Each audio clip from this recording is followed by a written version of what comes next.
On est dimanche après-midi. Ouais, des fois, il faut que je parte le dimanche. Donc, on s'en va direction Shawinigan pour former 16 opérateurs de niveleuses pour s'assurer qu'il y ait des bonnes bases en tant qu'opérateur de niveleuse pour cet hiver pour pouvoir déneiger les rues de Shawinigan. Fait que c'est une formation assez écourtée, 8 heures chaque de pratique. C'est très condensé. On ne devient pas opérateur en 8 heures, mais au moins on va avoir les bonnes bases sécuritaires et pratiques. Côté fiabilité de l'engin, sécurité également. Donc, venez-vous avec moi à Shawinigan!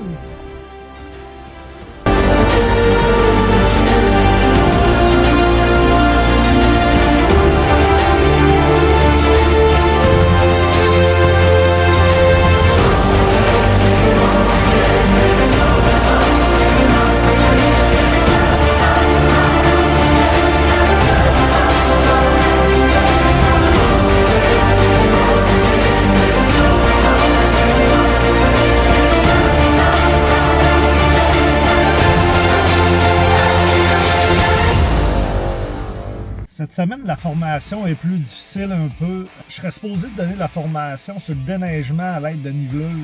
Par contre, au mois d'octobre, il n'y a pas de neige. Je ne vais pas me promener dans les rues de la ville à leur montrer comment déneiger sans neige.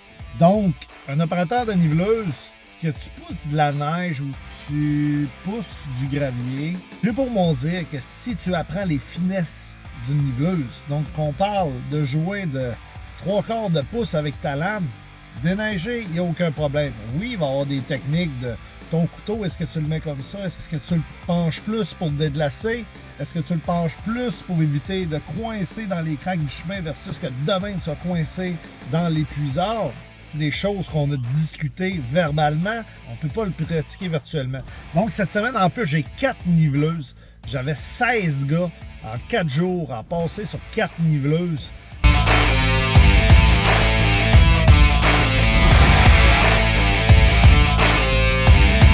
C'est extrêmement difficile mentalement. Puis vous allez me dire, wow, gars, le formateur qui se lamente dans son pick-up. Je suis pas dans le pick-up d'habitude, je suis sur le terrain. Mais c'est extrêmement difficile mentalement à dire, bon, lui, OK, il y a ce problème-là, OK, il faut que je regarde lui, il faut que j'aille lui dire, OK, ça, essaye ça.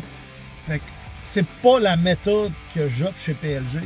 J'ai justement quitté les commissions scolaires parce qu'on donnait trop de formation à la masse, moindre de qualité.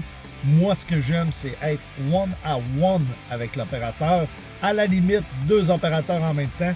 C'est extrêmement rare que j'accepte d'avoir plus que 2 opérateurs en même temps sur une formation. Je l'ai fait cette semaine, je crois pas le refaire.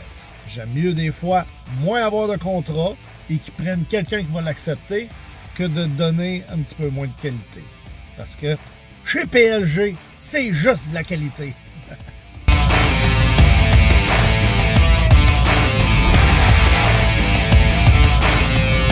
On a formé 16 opérateurs au courant des 4 derniers jours. On a eu peu de temps. C'est 6 heures environ de pratique par machine. La job d'un niveleur, c'est beaucoup de minutie. Si on regarde, la pointe d'attaque ne fait que effleurer. Ça fait juste que ramasser des roches de 3/4 de pouce pour les traverser de l'autre côté. Présentement, les niveleuses, ils sont 3 à tasser leur cordon pour toutes mettre leur plancher bien droit comme il faut ici.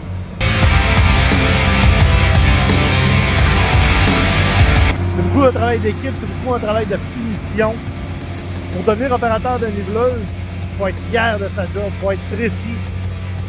Il faut avoir une fierté du travail accompli, parce qu'il n'y a personne qui passe après toi sa niveleuse. La niveleuse, c'est la dernière qui passe. À la limite, ça va être le pavage.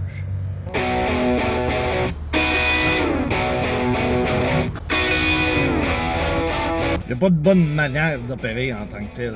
La bonne manière, c'est un résultat de 4 choses. Est-ce que je suis sécuritaire? Est-ce que c'est bon pour la machine? Est-ce que c'est productif, ce que je fais? Et le dernier, est-ce que ma job est bien faite? Est-ce que si quelqu'un me regarde, la job est bien faite? Que tu opères avec une main de même ou une main de même, ou que tu opères n'importe comment, c'est le résultat qui est important. Donc, un formateur qui va te dire, c'est absolument à ma manière que tu vas opérer, c'est pas bon. OK? Je vais te donner des astuces, moi, comment je travaille bien. Mais si tu réponds positif à toutes les questions que je t'ai dit, pourquoi ne pas continuer de ta manière? faut laisser le temps à l'opérateur de faire ses erreurs. Si tu es toujours à côté à lui dire ses erreurs, il n'apprendra jamais. C'est comme un enfant qui se brûle, il ne va pas se brûler 2 fois. Un enfant qui tombe, qui se fait mal, il va comprendre que ça, c'est dangereux. C'est la même chose pour un opérateur. Quand il fait l'erreur, après ça, c'est facile de le corriger. Puis après ça, on est capable de lui donner les bons outils pour qu'il s'améliore. Formateur, arrêtez de talonner vos élèves. Aujourd'hui, moi et Astio, on n'a pas le choix de continuer la formation. Par contre, c'est une bonne alternative pour leur montrer que justement, une niveleuse comme moi et Astio, essaye pas de travailler pour rien. Il n'y a rien à faire. Il va y avoir des moyens. Tantôt, je vais leur montrer qu'on peut tasser la boue, la mettre en tas, attendre que ça va sécher. Mais encore là, ça va jouer beaucoup selon les saisons. Au mois de juin, juillet, on sait que le soleil va être plus fort, la boue va sécher plus vite. Mais rendu au mois de septembre, octobre, novembre, la pluie, elle va toujours être là. C'est la gelée qui va nous sauver. Donc, il y a plusieurs saisons, plusieurs journées, plusieurs températures. Tout joue dans le nivelage. C'est une autre semaine de formation qui se termine. Elle s'est terminée sous la pluie de gérer 4 niveleuses, 4 nouveaux apprenants, 4 compétences différentes, que chaque personne a leurs compétences sur la niveleuse. Aujourd'hui, d'avoir géré la pluie au travers de ça, parce qu'avec une niveleuse, il n'y a rien à faire sous la pluie. Ça a été une bonne semaine. Je suis fatigué. En tout cas, je sais pas s'il est beau, mais ça reste une bonne ensemble. Donc, je leur ai dit qu'on faisait un foursome. Ils travaillent les 4 niveleuses en même temps sur la même job. Il est présentement 15 heures, donc on se dirige à la maison. On est pour 4h30 de route. Sur ce, bonne semaine tout le monde. N'oubliez pas, si vous avez besoin de formation, c'est PLG qu'on appelle.